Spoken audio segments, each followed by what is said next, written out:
Good morning. First of all please my channel like share subscribe and comment. Today topic వచ్చేనంటే చూడండి, ఇదంతా మా కాకరపాదు. దీనికి కొంచెం తెగులు పట్టినట్టుంది. మేమేమి పెస్టిసైడ్స్ అలాంటివి అయితే ఏం వాడము. కాకపోతే ఏంటంటే వేప మందు అట్లాగే కొన్ని రకాలైనటువంటి వెల్లుల్లి అలాంటివన్నీ నానబెట్టి వాటన్నిటిని కూడా మేము వీటికి వేస్తూ ఉంటాము. అలాగే పసుపు నీళ్ళు ఇట్లా రకరకాలు ఏవైతే ఉన్నాయో కొంచెం ఆర్గానిక్గా వాటిని చూసి వేసుకుంటూ ఉంటాము. మేము సాధ్యమైనంత వరకు కాకరకాయ, టమాటా, వంకాయ ఇలాంటివన్నీ కూడా ఇంట్లో మొక్కలు ఉంటాయి. వాటికి వచ్చినవి మాత్రమే సరిపోతూ ఉంటాయి మాకు ఇంట్లో. ఇది 4-5 డేస్కి ఒకసారి వస్తూ ఉంటాయి. దాదాపు 1 కిలో అలా వస్తాయి. కానీ మేము మాకు కావాల్సినంత వరకు పోసుకుంటాము. మిగతా ఎప్పుడైనా ఎవరికైనా ఇస్తూ ఉంటాము. ఈ కాకరకాయలు ఇవన్నీ కూడా చూడండి ఫ్రెండ్స్, మా కాకరపాదు కొన్ని పండిపోయి ఉన్నాయి, అట్లాగే కొన్ని రాలిపోతూ ఉంటాయి, పిందెలే పండిపోతూ ఉంటాయి. ఎందుకంటే దీనికి సరైన బలం లేకపోవడం వల్ల వీటికి వేసి కూడా చాలా రోజులైంది, మళ్ళీ వెయ్యాలి. ఆ వేప నూనె అలాంటివన్నీ కూడా, పసుపు నీళ్ళు అట్లాగే వెల్లుల్లి నీళ్ళు అలాంటివన్నీ కూడా నేను కాకరకాయలు కోస్తున్నాను. ఇవాళ మా ఇంట్లో మా వరకు కావాల్సినవి కాకరకాయలు అనేవి నేను కోస్తున్నాను. చూడండి, ఇంకా మిగిలిపోయి ఉంటాయి. ఇవన్నీ బాగా కొన్ని పెద్ద సైజ్ అయినవి, పండిపోతాయి కదా అని చెప్పి ఇంకా నేను వీటిని ఈ విధంగా కోసి కర్రీకి తీస్తున్నాను. ఇదిగోండి ఫ్రెండ్స్, ఇవి కోస్తున్నాను. ఇవన్నీ పెద్ద పెద్దవి, మాకైతే ఎంతవరకు సరిపోతాయని చెప్పి అనుకుంటున్నాము. ఇదిగోండి ఫ్రెండ్స్, ఇవి మేము ఇవాళ కర్రీకి కోసుకున్నటువంటి కాకరకాయలు. ఇవి మాకు సరిపోతాయి. ఇంకా 1/2 కేజీలు 1/4 కేజీలు ఉంటూ ఉంటాయి. అవి ఎవరికన్నా ఇచ్చే ప్రయత్నం చేయాలి, ఎందుకంటే ఊరికే పండిపోయి వేస్ట్ అవుతాయి కాబట్టి.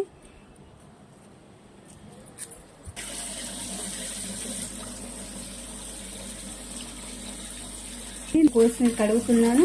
కడిగి ఇప్పుడు వీటిని నేను చక్రాల్లాగా కోసి అయితే మేము ఎప్పుడు కూడా ఈ చక్రాల్లో తరుక్కోవడం లేదంటే కాయలు ఇట్లా చేస్తూ ఉంటాను.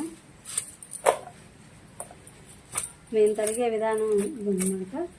చక్రాల్లో తరిగి వేయిస్తాము, ఫ్రై చేస్తాం. ఆ ఫ్రై కూడా నేను మీకు ఇప్పుడు వీడియో అప్లోడ్ చేస్తాను. ఇదిగోండి ఫ్రెండ్స్, నేను ఈ కాకరకాయలన్నీ కూడా నేను ముక్కలు చేసేసాను, కట్ చేయడం అయిపోయింది. ఇప్పుడు దీన్ని చేదు పోవడానికని కొంచెం ఉప్పు, ఇదిగో చూడండి ఫ్రెండ్స్, కొంచెం పసుపు అట్లాగే ఉప్పు కూడా ఇది వేసి కనుక మనం దీన్ని ఒక 5-10 నిమిషాలు ఇట్లా అనుకుని కనుక పెడితే ఇందులో ఉన్నటువంటి నీరంతా వచ్చి చేదు అనేది కొంతవరకు తగ్గుతుంది. కాకరకాయ చేదు ఉంటుంది కదా, దీన్ని ఇలా చేయడం వల్ల ఈ చేదు అనేది మనం తగ్గించుతున్న అవుతాము. ఇది చూడండి, ఇలా బాగా ఇచ్చేసేయాలి. వాటర్ అనేది వస్తుంది. ఇది ఒక 10 నిమిషాలు అయిన తర్వాత అప్పుడు మనం చేసేటప్పుడే ఇది వాటర్ అనేది వచ్చేస్తుంది. ఎందుకంటే ఇవి లేతకాయలు కాబట్టి తొందరగా అబ్జార్బ్ చేసుకుంటాయి ఆ ఉప్పుని. ఉప్పు కలిస్తే వాటర్ అనేది ఆటోమేటిక్గా వచ్చేస్తుంది.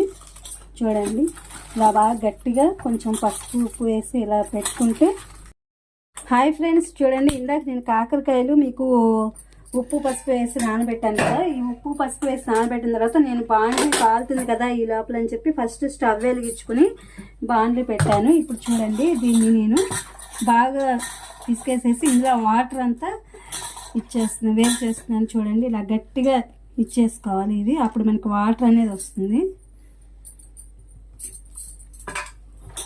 చూడండి ఫ్రెండ్స్, ఇలా తీసుకోవాలి. దీన్ని తీసుకుంటే వాటర్ అనేది అడుక్కు చేరుకుంటుంది అనమాట. ఈ ఉప్పు పసుపు రాయడం వల్ల ఇది బెనిఫిట్.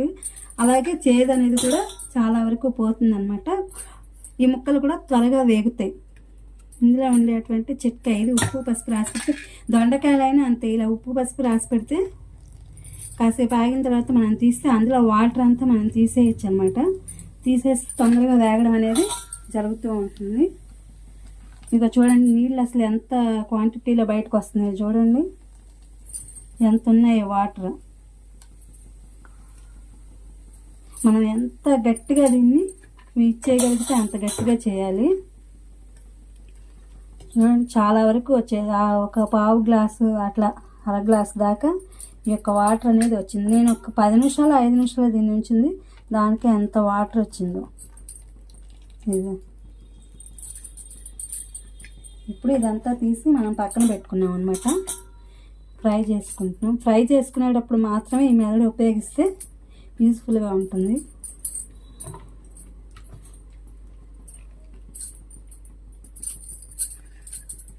ఎంత ఉందో చూడండి, ఎన్ని ఉన్నాయి గింజలు అవన్నీ కూడా మనకి వచ్చేసాయి అన్నమాట బయటికి. చూడండి ఇదిగో ఫ్రెండ్స్, మనం ఫ్రై చేసుకోవడానికి ఎంత నూనె అయితే సరిపోతుందో అంత నూనె వేసుకోవాలి. నేను ఫస్ట్ కొంచెం యూజ్ చేస్తున్నాను, తర్వాత కావాలంటే మళ్ళీ వేసుకోవచ్చు.